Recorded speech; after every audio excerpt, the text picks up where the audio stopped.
پاکستان اور ایران کے سفارتی تعلقات بحال، دونوں ملکوں کا سفیروں کو دوبارہ تعینات کرنے کا فیصلہ۔ وزیر خارجہ جلیل عباس اور ایرانی ہم منصب میں ٹیلی فونک رابطہ، سفیروں کی دارالحکومتوں میں واپسی پر تبادلہ خیال کیا گیا۔ ترجمان دفتر خارجہ کا کہنا ہے گفتگو میں پاک ایران برادرانہ تعلقات اور تعاون پر زور دیا گیا۔ نگراں وزیر خارجہ نے کہا علاقائی سالمیت اور خود مختاری کا احترام تعاون کی بنیاد پر ہونا چاہیے۔ دونوں ملکوں میں کشیدگی کم کرنے پر بھی اتفاق ہوا۔ پاکستان کی خود مختاری پامال کرنے کی کوشش کا پوری طاقت سے جواب دیا جائے گا۔ عوام کی سلامتی اور تحفظ اہمیت کا حامل ہے، کوئی کسر نہیں چھوڑی جائے گی۔ ایران برادر مسلم ملک ہیں، مواصلاتی چیلنج کو علاقائی امن کے لیے استعمال کرنا چاہیے، تاریخی تعلقات کو مزید گہرا کرنے کی راہ ہموار کریں گے۔ نگراں وزیر اعظم انوار الحق کاکڑ کی زیر صدارت قومی سلامتی کمیٹی اجلاس کا اعلامیہ جاری۔ اجلاس میں بتایا گیا آپریشن مرگ بر سرمچار ایران میں مقیم پاکستانی نژاد بلوچ دہشت گردوں کے خلاف کیا گیا۔ شرکا نے افواج پاکستان کے رد عمل کو سراہا۔ دہشت گردی کی تمام شکلوں سے آہنی ہاتھوں سے نمٹنے کا عزم ظاہر کیا گیا۔ اجلاس میں آرمی چیف سمیت مسلح افواج کے سربراہان، chairman joint chiefs, intelligence chiefs, وفاقی وزراء نے شرکت کی۔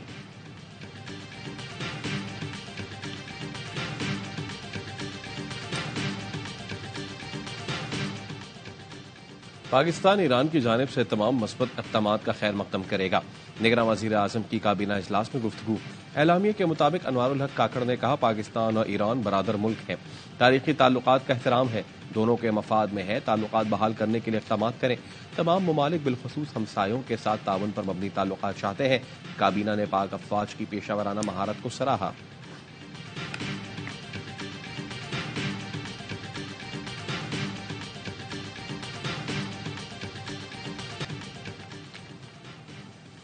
چیئرمین پیپلز پارٹی بلاول بھٹو زرداری کے جنوبی پنجاب میں ڈیرے آج کوٹدو میں سیاسی قوت کا مظاہرہ کریں گے۔ اسپورٹس کمپلیکس میں جلسے کی تیاریاں جاری۔ کہتے ہیں ہماری حکومت میں ڈار کبھی وزیر خزانہ نہیں ہوگا، یہ مذاق ہے جو نون لیگ والوں نے کہا کہ سیاست کو قربان کیا اور ریاست کو بچایا۔ ملک میں سیلاب تھا اور پنجاب میں ضمنی الیکشن ہو رہے تھے، شہباز شریف چاہتے تو سیاست اور ریاست دونوں بچا سکتے تھے۔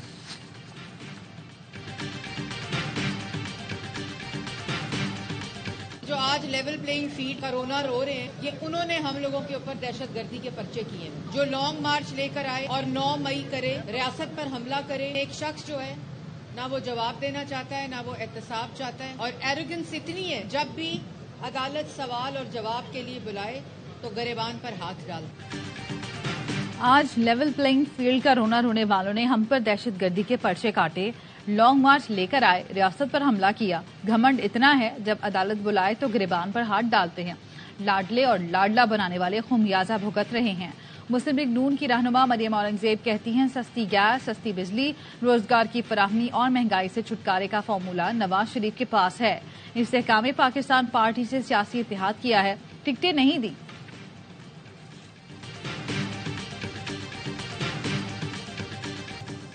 مسلم لیگ نون کی انتخابی مہم، چیف آرگنائزر مریم نواز آج لاہور میں ریلی سے خطاب کریں گی۔ کہتی ہیں آج میدان میں کوئی نہیں، یہ بزدلوں کی طرح جوتیاں چھوڑ کر بھاگ گئے ہیں۔ 8 فروری کو کوئی گھروں میں نہیں بیٹھے گا، سب شیر پہ ٹھپا لگائیں گے۔ پاکستان کی معاشی صورتحال بہتر ہو رہی ہے۔ پاکستان کی معاشی ترقی کی شرح 2% رہنے کا امکان ہے۔ حکومتی زر مبادلہ ذخائر 4.5 ارب ڈالر سے بڑھ کر 8.2 ارب ڈالر ہو گئے ہیں۔ IMF نے پاکستان کے بارے میں رپورٹ جاری کر دی۔ رپورٹ کے مطابق جولائی 2023 سے پاکستان کی معیشت کی سمت درست ہے۔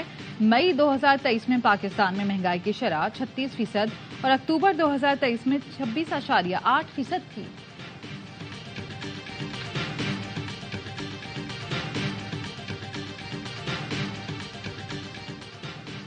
پنجاب کے بیشتر علاقے شدید دھند کی لپیٹ میں، حادثات میں اضافہ۔ پتوکی میں دھند کے باعث ٹریفک حادثے میں 3 افراد جاں بحق 2 زخمی۔ بھکر میں ڈالے اور مسافر وین میں تصادم کے نتیجے میں 2 افراد جان سے گئے، 7 زخمی۔ جامشورو میں حادثہ، 7 افراد جاں بحق۔ فلائٹ آپریشن بھی متاثر۔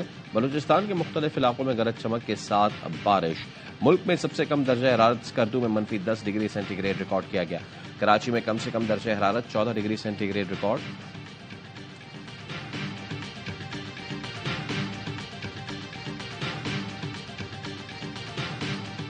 کراچی کے علاقے اتحاد ٹاؤن سے کالعدم ٹی ٹی پی کا دہشت گرد عبدالغفار گرفتار۔ ترجمان رینجرز کے مطابق دہشت گرد کالعدم تنظیم کے کمانڈر محمد علی عرف مفتی کا قریبی ساتھی ہے۔ ملزم نے 2011 میں عبداللہ شاہ غازی کے مزار پر خودکش حملے کی منصوبہ بندی کی تھی۔